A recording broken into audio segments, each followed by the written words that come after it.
early on you said you've got to be a good storyteller. Yeah. How do you do that? How do people become good storytellers? It's back to the same thing I was talking about earlier. What's in it for them, right? You got to relate to them. A lot of people tell a story about themselves and they talk about how awesome they are. We do And that out of insecurity. Like we we do think that we're helping ourselves, like we're giving our, more credibility to others about ourselves when we're shooting ourselves in the foot. 100% when it's actually a way better strategy to just kind of debase yourself a little bit. You might be really smart at that thing, but it's way better to connect with somebody and say, look, I'm no different than you. You're probably smarter than me. But look, this is the pattern. Here's the framework that I did. And if you follow this framework, you're going to do so much more with it than I did. Mm-hmm. Right.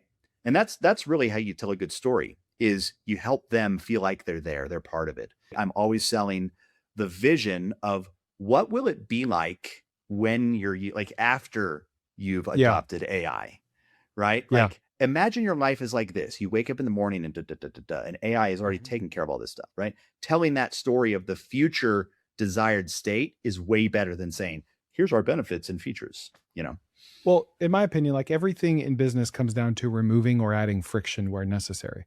And so to me, what I'm hearing is you're removing the friction of them not being able to see themselves in that thing, in the car that you're trying to sell them, with the AI tool that you're trying to build them. You're painting the picture for them. It's kind of like a test drive of a car, right? You don't really, 100%. if you're a car salesman, you don't take them on test drives so they can like see how it rides and see how the suspension is. Like they don't even know what that means or feels like.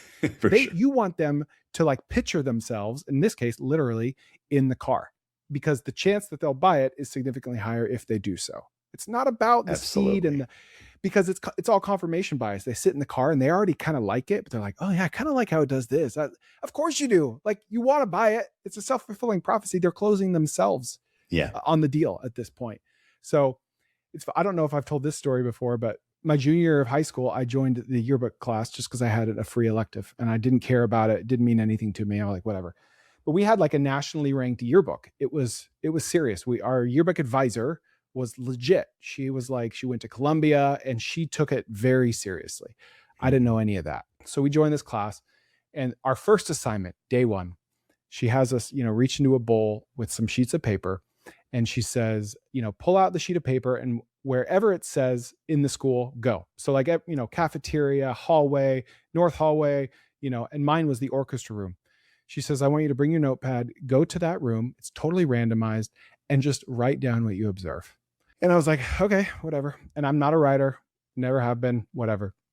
So I go into the orchestra room. I sit in the back for an hour and I was like the class clown. I was not a good student. And so I write the most sarcastic thing ever, like just trying to be like eloquent in a very sarcastic way. I'm like the reverberations of the viola bounce against the darkest chambers of my heart. Like the cellos are bouncing between the rafters and it makes me contemplate my own mortal existence. Like I was totally just trolling. Like I was just like, how can I ham this up? And so I turned it in. It was just a joke. I didn't take it seriously. Yeah. And the next day she comes, she's like, hey, I read your assignments, honestly, not pleased with most of them. You guys can do better than this.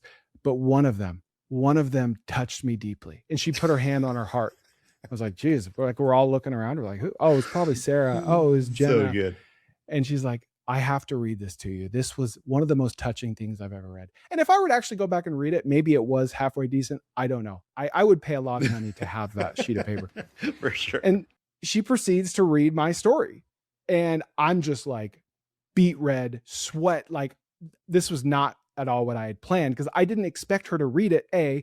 B, I didn't expect her to read it in that context of legitimately loving it. Yeah. And so she reads it and everyone's like, wow, that's really good. And I'm like, oh my gosh. She's like, guess who it was? And I'm like, oh, this girl or that girl. She's like, Chris Kerner. And they were like, what? Chris? Like they're like, huh? And I'm like, I don't know, guys. Like there was no chat GPT. I actually wrote this. And that led down this path where she picked me to be the assistant executive editor. Amazing. And then the editor was a senior. And so when she graduated, I was a junior. I became the executive editor. And it reminds me of that. You ever see The Other Guys with Mark Wahlberg and Will Ferrell? Yeah, for sure. Like Mark Wahlberg, he confronts his girlfriend in the dance studio, and he like starts doing perfect ballet. She's like, what? He's like, yeah, I learned to dance so I can make fun of everyone. She's like, you learned to dance sarcastically? So I learned to write That's how you did that. Yeah. No, you know what's funny too is that's how I started Gen AI PI. Is it was literally just like, I wonder what I should do this day. I don't know if you remember my story a few weeks ago or whenever it was that we talked a couple months ago, but like I just woke up Thursday morning and I post on social media. And this is a good segue into the next section here about, let's talk about social media because I think it's important. And I just got it and was like, I'm going to try to build a business today and see if I can get a customer by tomorrow. And it was like kind of a dare. It was totally on accident. I was not that day anticipating where I would be today with 27 employees.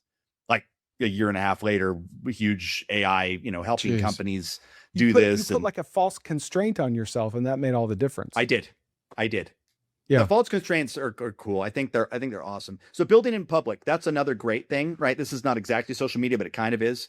Building in public is awesome. When you're building something, tell everyone about it. Yeah. Like so many people are like, oh, someone's going to steal my idea. But you know what, Chris, you make a living from giving everybody every idea, right? Like all these cool ideas. And no one's saying like, oh, I tried that, but it was too saturated in my market. Like, I bet you'd never hear that, right?